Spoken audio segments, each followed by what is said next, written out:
Setelah fase sideways yang cukup lama, akhirnya market mulai hidup lagi. Dan kali ini bukan cuma Bitcoin yang gerak. Likuiditas yang tadinya numpuk di Bitcoin sekarang mulai pelan-pelan ngalir ke altcoin. Dan pergerakan besar bisa banget kejadian dalam waktu dekat. Tapi perlu diingat nih, nggak semua altcoin punya potensi yang sama. Di video ini saya akan bahas 5 altcoin yang menurut data dan juga tren terbaru punya peluang gede untuk nyentuh bahkan tembus all time high di bulan ini, bulan depan, bahkan sampai akhir 2025. Market crypto di awal Oktober 2025 lagi ada di fase yang cukup menarik. Bitcoin tembus all time high di kisaran $124.000 dan seperti biasa setelah momen kayak gini, rotasi modal biasanya mulai geser cepat dari Bitcoin ke altcoin. Inilah fase yang sering disebut sebagai alt season rotation. Dari sisi makro, kondisinya juga kelihatan positif. The Fed baru aja turun suku bunga, inflasi global relatif stabil, dan investor institusional mulai balik lagi ke digital aset. Jadi likuiditas global yang lebih longgar saat ini bikin risk on aset seperti kripto jadi lebih menarik. Ini terlepas dari drama tweetnya Donald Trump mengenai tarif 100% ke China ya. Untuk hal tersebut kita nggak bahas di video ini, tapi kalau kalian mau tonton, kalian bisa tonton video sebelumnya yang ada di sini. Kalau kita lihat dari kombinasi faktor makro, teknikal, dan juga naratif, Oktober 2025 ini bisa banget jadi titik penting untuk fase lanjutan dari bulan ini. Altcoin mulai sempat dapat momentumnya, dan beberapa di antaranya udah nunjukin kekuatan yang cukup solid, bahkan udah nembus all time high-nya. Yang pertama kita mulai dari BNB. Setelah beberapa bulan sideways, BNB ini akhirnya berhasil menembus level psikologi di harga $1.000. Dan secara teknikal sekarang bergerak di fase price discovery. Sejak awal tahun, ekosistem BNB Chain ini terus berkembang dengan stabil. Aktivitas jaringannya naik, proyek baru bermunculan, dan likuiditas tetap terjaga, terutama di sektor DeFi dan juga game on-chain. Data on-chain juga nunjukin peningkatan transaksi harian dan jumlah wallet aktif yang konsisten bertumbuh. Dari sisi fundamental, BNB masih punya posisi unik di market. Sebagai native token ekosistemnya Binance, BNB ini punya utility yang sangat jelas, yaitu digunakan untuk diskon fee trading, partisipasi di launchpad, dan masih banyak lagi. Demand BNB juga relatif stabil dibandingkan altcoin lain yang murni spekulatif. Selama aktivitas di Binance dan jaringan turunannya tetap aktif, BNB punya potensi untuk lanjut naik secara bertahap seiring meningkatnya volume pengguna dan juga transaksi on-chain. Secara teknikal, struktur harganya juga cukup sehat. Kalau kita lihat di time frame besar, misalkan di weekly atau di monthly, setelah breakout dari zona $1.000, pergerakannya cenderung membentuk higher low tanpa volatilitas ekstrim. Kecuali dari yang drama Trump kemarin ya. Dari sisi volume juga cukup solid dan belum ada tanda distribusi besar. Selama struktur ini terjaga, BNB masih bisa jadi salah satu aset paling kuat di altcoin market saat ini. Yang kedua, kita bahas Ethereum. Selama 6 bulan terakhir, Ethereum udah naik lebih dari 200%. Dari kisaran $1.500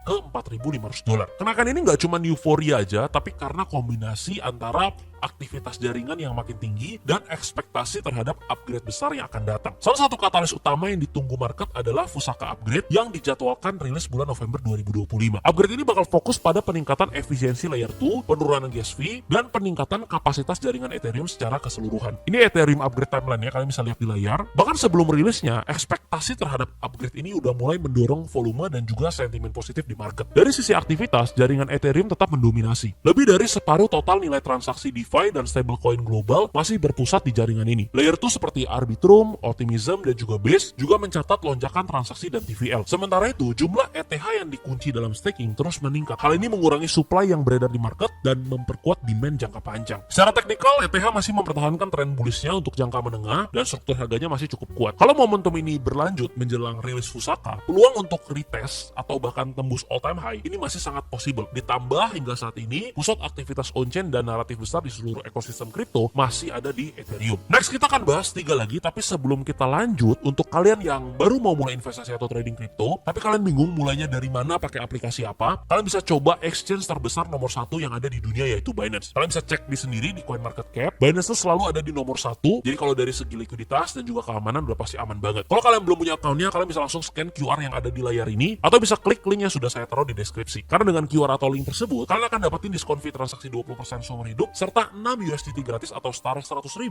sebagai bonus as a new user. Sekarang kita lanjut yang ketiga, yaitu Solana. Setelah sempat turun di bawah $150 di awal tahun, sekarang Solana ini kembali naik di kisaran $220. Cuma sekitar 30% dari level all time high-nya di 295. Artinya, peluang untuk retest ATH ini makin terbuka. Yang bikin Solana makin menarik bukan cuma pergerakan harganya, tapi juga aktivitas ekosistemnya. Volume on-chain-nya lagi meledak. Bukan cuma dari proyek besar kayak Jupiter atau Camino, tapi juga dari DEX micin dan token Degen yang terus bermunculan. Fenomena ini sering kita sebut sebagai micin season di Solana. Ini bikin transaksi harian dan volume jaringan melonjak drastis. Bahkan sempat ngalahin Ethereum dalam jumlah transaksi atau quantity. Dengan biaya transaksi rendah dan kecepatan tinggi, Solana sukses mempertahankan keunggulan sebagai salah satu jaringan paling efisien dan paling aktif user driven di industri kripto. Kalau secara teknikal, Sol masih di jalur bullish. Selama support di $200 tetap kuat dan volume spot terus meningkat, peluang untuk retest ATH masih sangat realistis banget. Kalau level itu berhasil ditembus dengan volume besar, Solana bisa masuk ke fase price discovery baru. Oh ya, ditambah lagi selama on-chain activity dan micin hype di Solana ini masih jalan, Sol tetap punya peluang kuat untuk jadi salah satu altcoin pertama yang balik bahkan nembus all time high-nya lagi. Keempat, ini mungkin jadi favorit kalian nih belakangan ini. Poin keempat yang wajib kita perhatikan adalah Aster, project yang lagi naik daun banget, bahkan sempat di-tweet langsung oleh Cheesy, yaitu mantan CEO-nya Binance. Tweet itu jelas jadi katalis besar untuk mendorong hype dan juga awareness terhadap Aster di seluruh market. Simpelnya, Aster ini adalah protokol decentralized exchange atau DEX yang berfokus di perpetual trading dan juga likuiditas on-chain. Setelah TGE di bulan September 2025, harga Aster langsung melonjak lebih dari 2000% hanya dalam waktu 1 minggu. Volume tradingnya juga sempat menyalip beberapa DEX besar seperti Hyperliquid dan lain-lain. Hal ini yang tentunya membuat Aster jadi salah satu proyek DeFi baru dengan pertumbuhan tercepat di tahun ini. Tapi tentu, hype kayak gini juga punya resikonya. Aster udah ngumumin rencana airdrop season 2 dengan total lebih dari 320 juta token Aster atau sekitar 678 juta US dollar. Jadi ini nilai yang akan di-unlock dalam beberapa tahap. Kalau distribusi ini nggak diatur dengan hati-hati, bisa muncul selling pressure dari peserta airdrop yang mau ambil profit cepat. Selain itu, beberapa analis juga ngingetin soal potensi volume artificial. Karena data Aster sempat dikritik,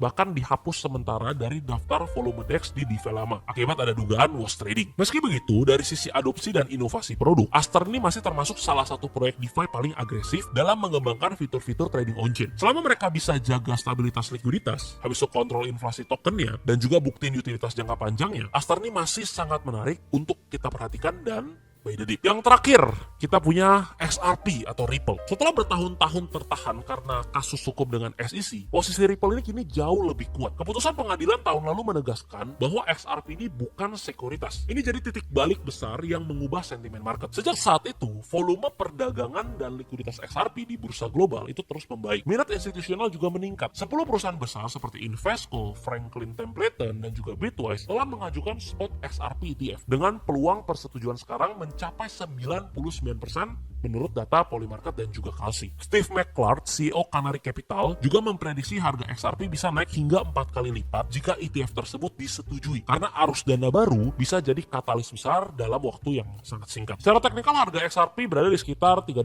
$2, sedikit di bawah zona breakout penting yaitu di $3,1. Jika level ini berhasil ditembus dan bertahan, potensi kenaikan menuju $3,25 sampai $3,55 terbuka lebar. Yang bikin menarik, meskipun banyak altcoin lain yang masih bergantung pada hype jangka pendek, XRP ini punya narasi institusional yang sangat kuat. Fokusnya bukan cuma di investor retail, tapi pada integrasi nyata ke sistem pembayaran global. Kalau dilihat secara keseluruhan, fase market cycle kali ini mulai nunjukin arah yang lebih jelas. Liquidity sekarang nggak cuma terkonsentrasi di Bitcoin, tapi mulai ngalir ke large cap altcoin dan proyek-proyek baru dengan active ekosistem. Artinya, peluang beberapa koin untuk menembus all time high atau ATH mereka itu makin terbuka. Tapi perlu diingat, crypto market selalu bergerak cepat dan dinamis. Karena itu, penting banget untuk terus memantau price action dan juga trading volume secara real time supaya nggak ketinggalan momentum. Seperti biasa, do your own research, dan kalau kalian suka dengan pembahasan seperti ini, jangan lupa klik tombol like-nya untuk terus support channel ini, dan jangan lupa subscribe, karena sekarang sudah waktunya belajar bersama trader disiplin.